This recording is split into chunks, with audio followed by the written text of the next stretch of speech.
जय हिंद। देखिए, ethanol blending क्या होता है और इसके लिए फ्लेक्सी फ्यूल ही क्यों जरूरी है, इंजन में क्यों बदलाव किए जाते हैं, और इसके मद्देनजर भारत सरकार चीनी के निर्यात पर पूरी तरह बैन लगा दिया है, जबकि भारत के पास वर्तमान समय में 8 मिलियन टन चीनी गोदामों में रखा हुआ है, अर्थात भारत के पास चीनी की कोई कमी नहीं। तो पूरे चीजों को हम समझते हैं। देखिए, एथेनॉल ब्लेंडिंग मतलब क्या होता है। पेट्रोल में जब इथेनॉल मिला दिया जाता है, इथाइल अल्कोहल, तो उसे मिक्सचर ना बोल के ब्लेंडिंग बोला जाता है। ये फायदेमंद होता है, इससे थोड़ा सा पेट्रोल का पैसे बच जाते हैं। इसमें 85% जो होता है वो पेट्रोल होता है, 15% जो होता है इसमें इथेनॉल होता है। हालांकि भारत सरकार का टारगेट है कि 2025 तक इसे 20% इसमें एथेनॉल मिला देना है, और एथेनॉल मिलाने की क्रिया को एथेनॉल ब्लेंडिंग कहते हैं। ऐसा क्यों किया जा रहा है? क्योंकि भारत के पास बहुत ज़्यादा ऑटोमोबाइल इंडस्ट्रीज है। हमारे पास दुनिया में 3rd नंबर पे हम लोग आते हैं ऑटोमोबाइल सेक्टर में। हमारे तरफ भारत में कई अलग अलग टाइप की व्हीकल्स बनते हैं, जिसमें 26 million vehicles per year Bharat में बनाए जाते हैं।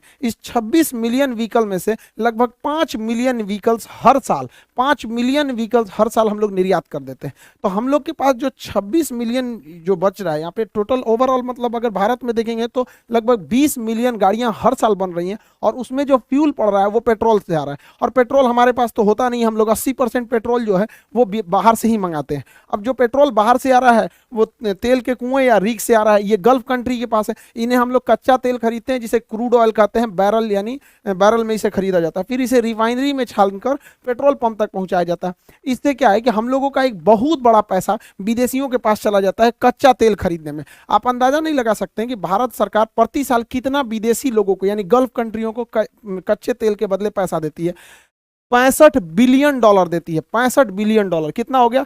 50 खरब 41 अरब 17 करोड़ 57 लाख 50 हजार रुपए प्रति साल भारत सरकार का पैसा जाता है। हम लोग टैक्स पेयर का पैसा विदेशियों के पास चला जाता है, जो केवल जमीन से निकाल के पेट्रोल दे देते हैं। अब सोचिए ना, जैसे हम लोग के यहाँ अगर कोई पानी खरीदता 60 रुपया लीटर तो कितना अमीर हो जाते हैं हम लोग। तो इतना पैसा जाता है। सोचिए, अगर इस पैसे का हम 20% टारगेट रखे हैं कि इसमें पेट्रोल की जगह इथेनॉल मिला देंगे, तो इसका 20% कमी आएगी ना। सोच सकते हैं, निकालते रहिएगा इसका 20% कितना ज्यादा होता है। इसीलिए हम लोग एथेनॉल को कर रहे हैं, और एक बार एथेनॉल सक्सेस हो गया ना तो 20% की जगह 30% करेंगे, 30% की जगह 50% कर देंगे, और धीरे धीरे करके 80% कर देंगे। तो 80% कर देंगे तो इन लोग को पैसा देने की जरूरत क्यों है? एथेनॉल हम लोग खुद ही बना सकते हैं, ये नहीं बना सकता है एथेनॉल। इन लोग को उतना टेक्नोलॉजी नहीं है। एथेनॉल जो होता है C2H5OH होता है एथेनॉल, इसे इथाइल अल्कोहल कहा जाता है। इसका IUPAC नाम एथेनॉल हो जाता है। शराब बनाने के काम में यही आता है।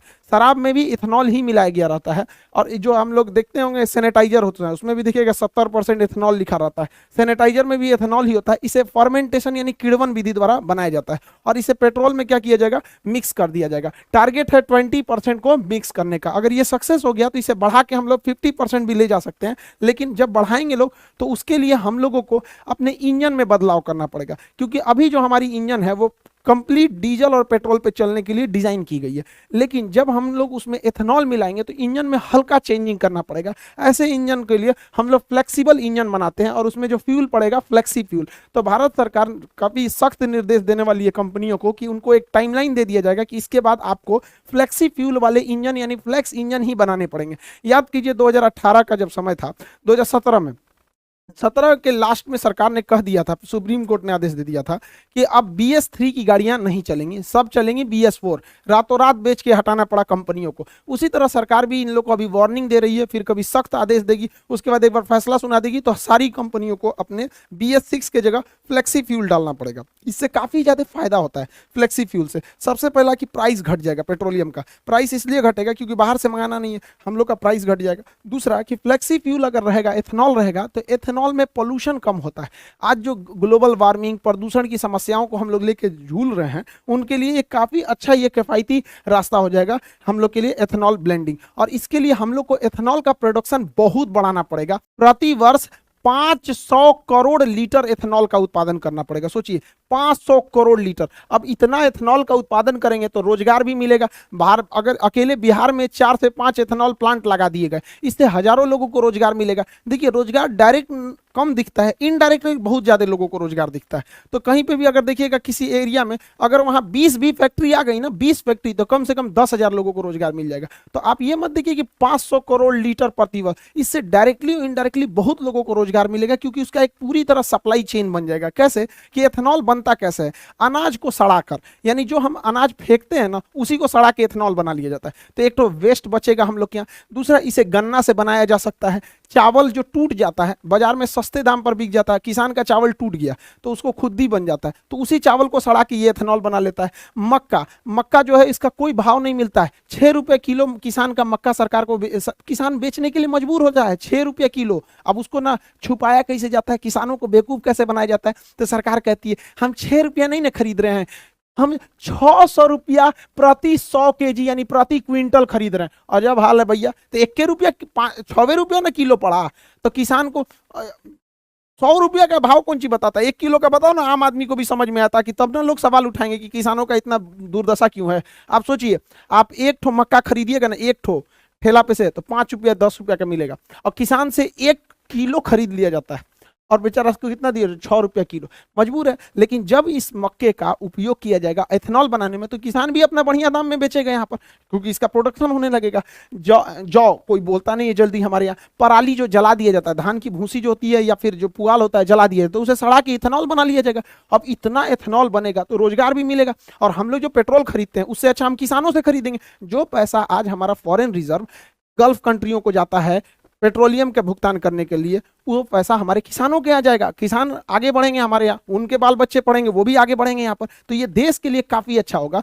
इसलिए भारत सरकार को इस पर बहुत ज़्यादा मतलब प्राइम फोकस करके रखा हुआ है भारत सरकार। लेकिन एक बार जरा अपने दिमाग से सोचिए, ये चीज़ तो पूरी दुनिया में सक्सेस है और भारत में भी सक्सेस होगी, तो धीरे धीरे गन्ना शिफ्ट हो जाएगा किधर, एथेनॉल प्लांट में, और जैसे गन्ना ज़्यादा एथेनॉल प्लांट में शिफ्ट होगा, चीनी का प्रोडक्शन घटेगा, उसका प्राइस बढ़ जाएगा। तो भारत सरकार को एथेनॉल और चीनी दोनों को बैलेंस करके रखना है। इसलिए भारत सरकार ने चीनी के निर्यात पर बैन लगा दिया, कहा कि हम चीनी बेचेंगे ही नहीं, क्योंकि फिलहाल जो चीनी है उसी को हम लोग स्टॉक करके रखेंगे, ताकि हम जो आने वाले सीजन में जो गन्ना निकलेगा उसमें ज्यादातर गन्ने को एथेनॉल प्लांट में भेजा जाएगा।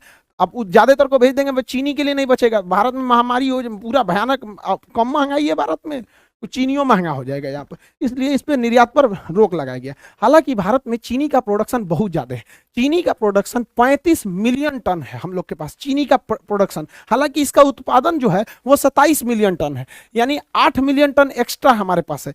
35 मिलियन टन उत्पादन है, 27 मिलियन टन चीनी का उपभोग है। चीनी का डेली रेगुलर बेसिस पे उपभोग होता है हम लोग के यहाँ, चाय में होता है, बिस्किट में होता है, तरह तरह की कैंडी मिठाइयाँ छोटे बच्चों के लिए खाने के लिए आता है, लेमचूस उमचूस, यहाँ पर मिठाई देखिएगा, जलेबी रसगुल्ला, जितना सब चीज़ में चीनी पड़ता है हमारे यहाँ चीनी। और जो पैकेट वाली सामानें बिकते हैं, कभी मंच तुका दुकाई किटकैट उटकैट, ये सब छोटका लड़का ज़्यादा जानता होगा, सब हम लोग को कौन सी पता है, ये सब मतलब वो सबको। तो यहाँ पे जो है ना, ये इस सब में चीनी पड़ता है, तो चीनी का हमारे यहाँ डिमांड बहुत ज़्यादा है, 27 मिलियन टन प्रतिवर्ष डिमांड है। तो हम लोग के पास 35 मिलियन टन उत्पादन है, 27 मिलियन टन खर्च है, यानी बफर स्टॉक में हम लोग के पास अभी भी 8 मिलियन टन जमा है। बफर स्टॉक किसे कहते हैं? सरकार जो अनाज को सरप्लस उत्पादन के समय जमा कर लेती है गोदामों में, उसे बफर स्टॉक कहा जाता है। बफर स्टॉक रखने की जिम्मेदारी फूड कॉर्पोरेशन ऑफ इंडिया को है, एफसीआई को है। बड़े बड़े गोदाम होते हैं, इसी में रखा जाता है, छोटा मोटा नहीं, बड़ा सा गोदाम होता है, इसे ही कहा जाता है बफर स्टॉक। इसलिए भारत सरकार क्या की है, फ्यूचर प्लानिंग में बैलेंस न गड़बड़ाए महंगाई का और सप्लाई का, इसलिए इस पर बैन लगा दिया गया। अभी आप देखे होंगे चीनी पे बैन लगा दिया गया, गेहूं पे बैन लगा दिया गया, चावल पर बैन लगा दिया, क्योंकि टूटे हुए चावल से भी मेथनॉल बन जाता है। अभी तुर्की जो है गेहूं को वापस कर दिया, देखिए बहाना करके कि इसमें वायरस था। तो जरा अफगानिस्तान के लोगों के लिए वायरस नहीं है, आईएमएफ कह रहा है कि प्लीज गेहूं दे दीजिए, ये लोग को बहुत बड़ा दिमाग हुआ है। ये एक्चुअली देखिए क्या है कि तुर्की क्या देख रहा है कि वो रूस के करीब है।